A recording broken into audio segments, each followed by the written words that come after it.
Alrighty. So this is going to be my presentation on the Paris Climate Agreement, International Cooperation Action, where I'm analyzing the Paris Climate Agreement in the liberal lens under the system level of analysis. So without any further ado, here we go. Alrighty, so first and foremost, I want to discuss what the Paris Climate Agreement is. So, the Paris Climate Agreement is one of the most significant global efforts that has been made to address climate change to date. It's legally binding and it aims to unite countries across a common framework to combat global warming and adapt to its effects. So, it was adopted in 2015 at the 21st Conference of the Parties by 195 countries under the United Nations Framework Convention on Climate Change. Now, the central goal of the Paris Climate Agreement is to limit the rise in global average temperature to well below 2 degrees Celsius above pre industrial levels, and then to further pursue efforts to limit that increase to 1.5 degrees. So, essentially, these targets are designed to avoid catastrophic effects of climate change, like extreme weather events, sea level rise, and large scale ecosystem loss that affects both economy and community. So comprehensively, the Paris Agreement, it's not just about the individual pledges. Essentially, it creates a roadmap for action that will mitigate the most serious consequences of global warming. So that's kind of like the basis and the rundown of what the Paris Climate Agreement is.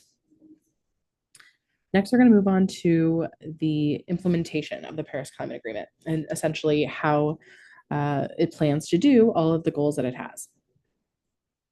So the agreement's implemented through a structured system that's designed to encourage long-term cooperation and accountability. It does this by basically the heart of this is the 5-year cycle of climate action.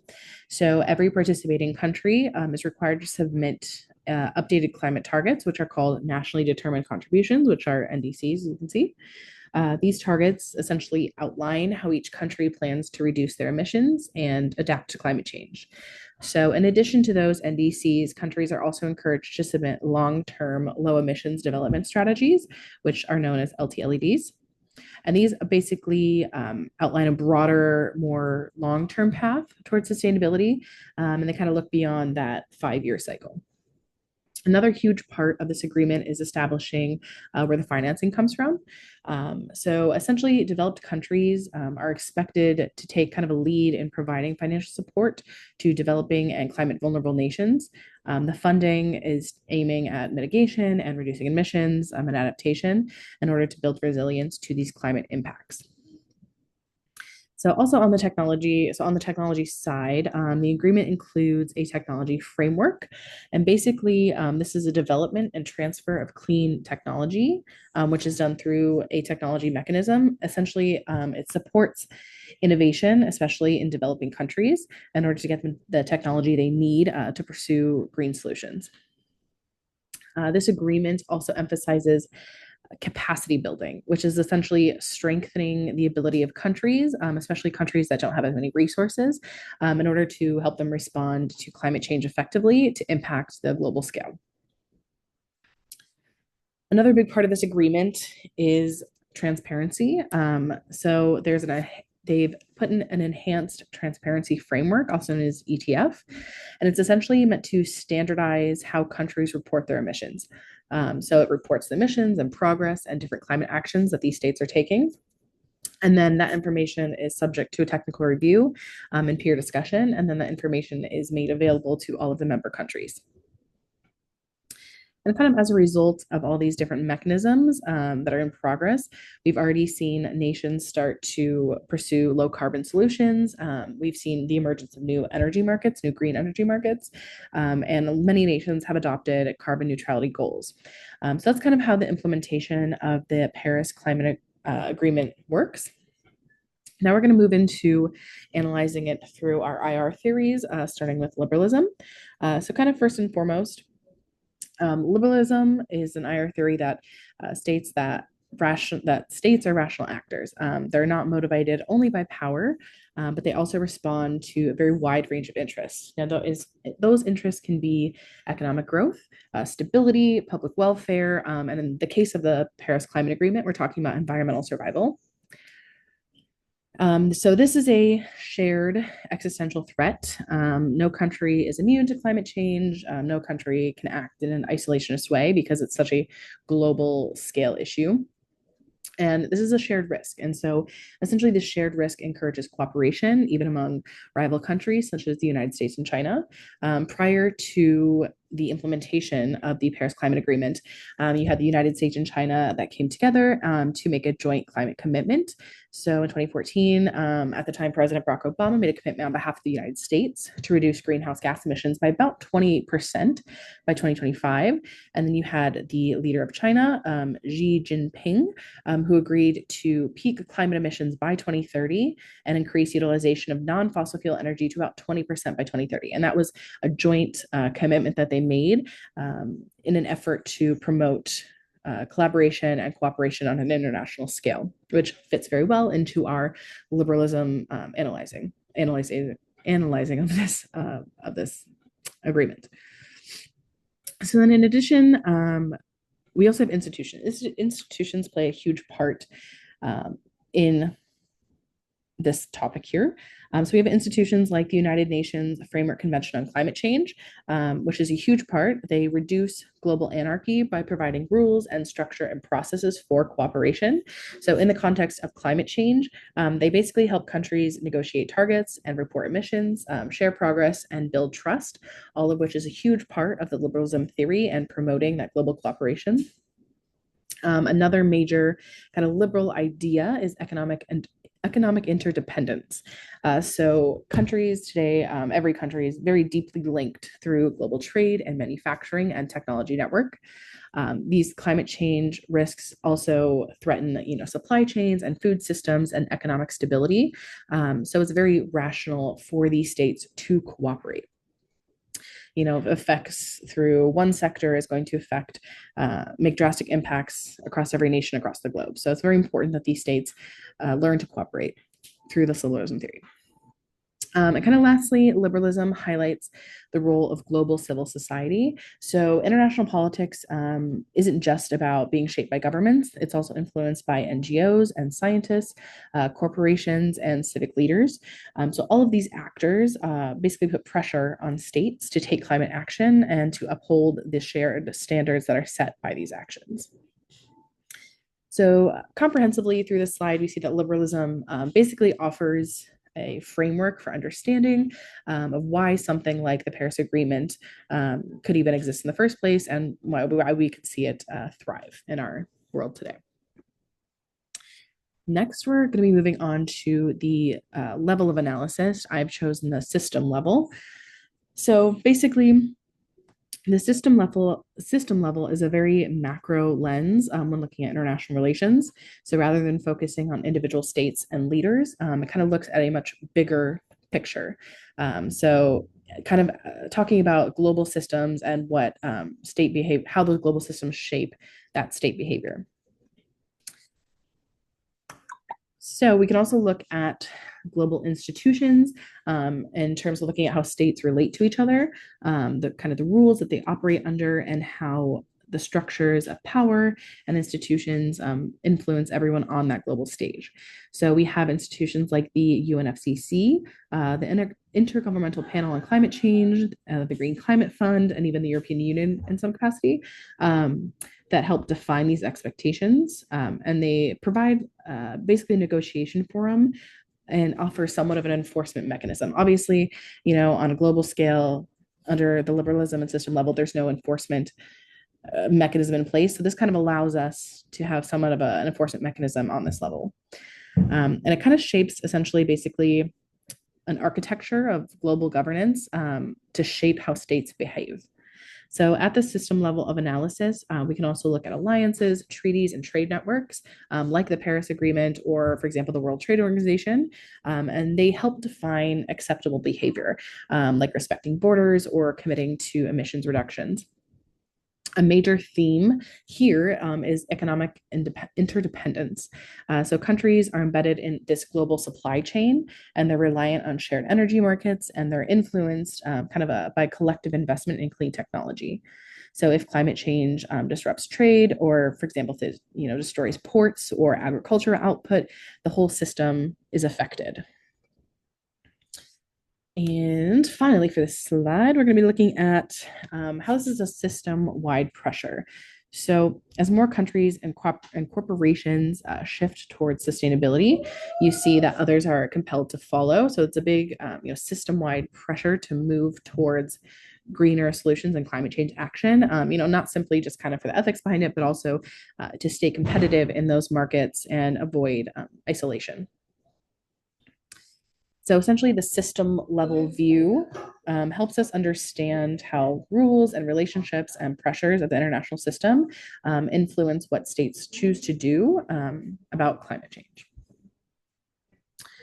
So now we're going to be looking at applying liberalism at the system level, kind of bringing them together here. So first, we're going to be looking at so essentially the international system is described as anarchic, meaning that there's no global government to enforce these rules. But liberalism would suggest that the system is not purely chaotic, and it can be structured in a way to encourage cooperation, especially when there's mutual threats and kind of like a shared benefit as well. And that's where we see these global institutions come in. So like again, the UNFCCC and the Paris Agreement create that architecture for international climate action. They provide a framework that helps countries to set goals and share data and report progress and engage in dialogue through climate summits. These institutions don't force compliance, but they facilitate cooperation by building trust and transparency that can also further move progress forward.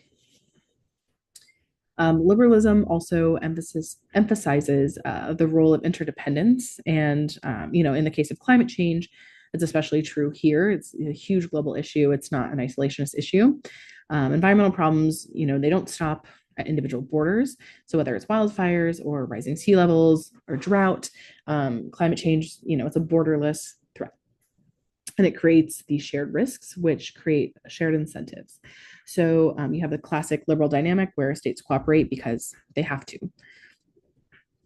Then looking at the Paris Climate Agreement, we can see that it's contributed to the rise of global norms and expectations.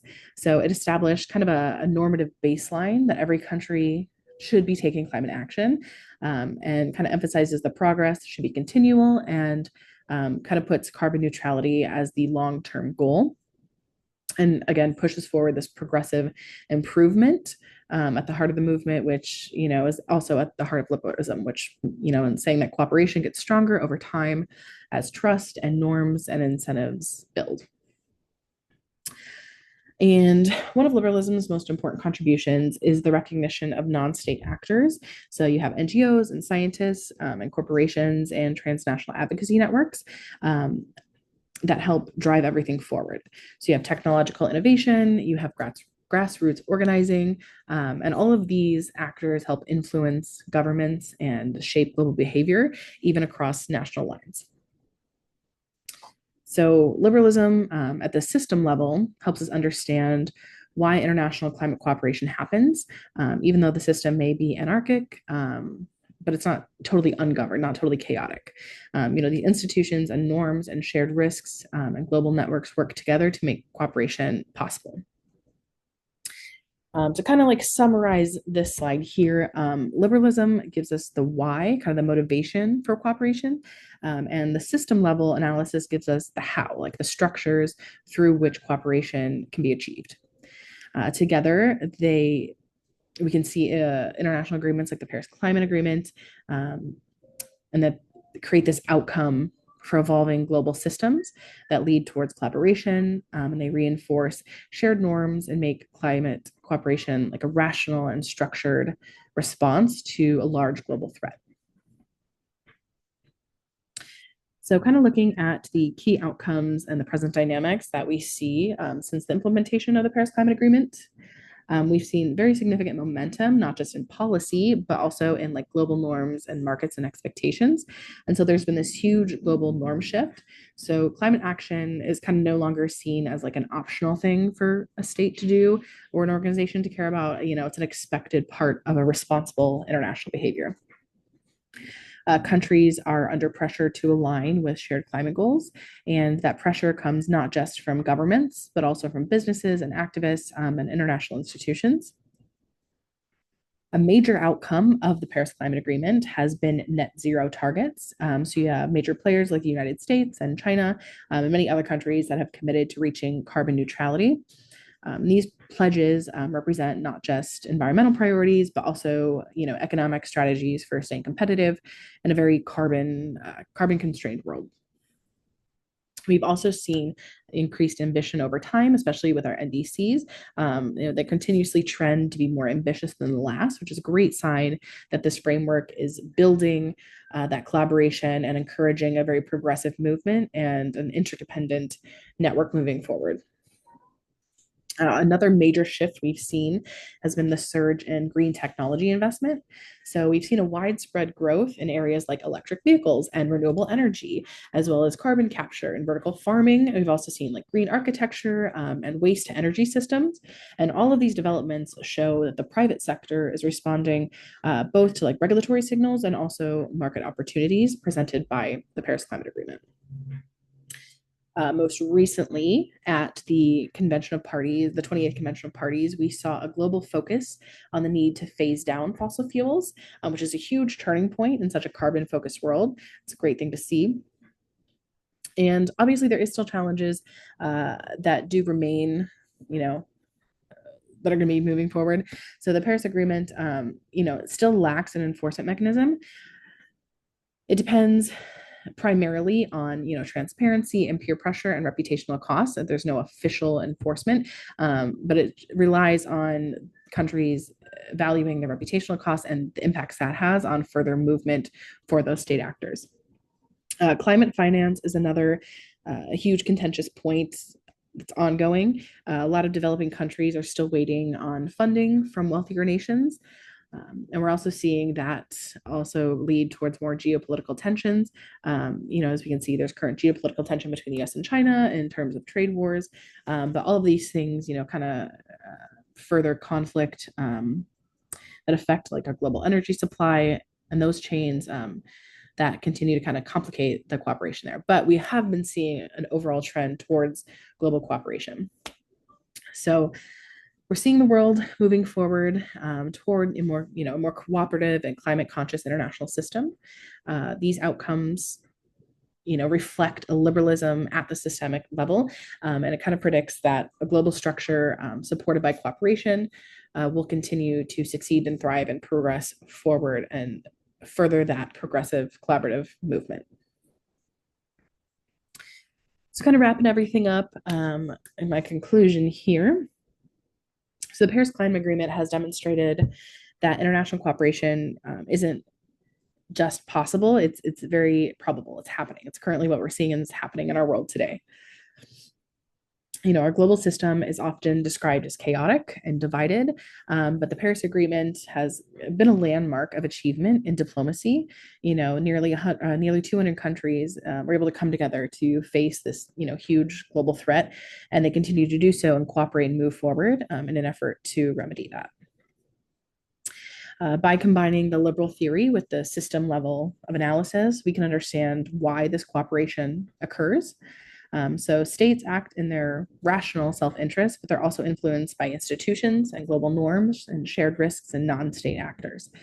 The system itself, which is built by treaties and alliances and economic interdependence, provides the tools and incentives that make this kind of global action possible.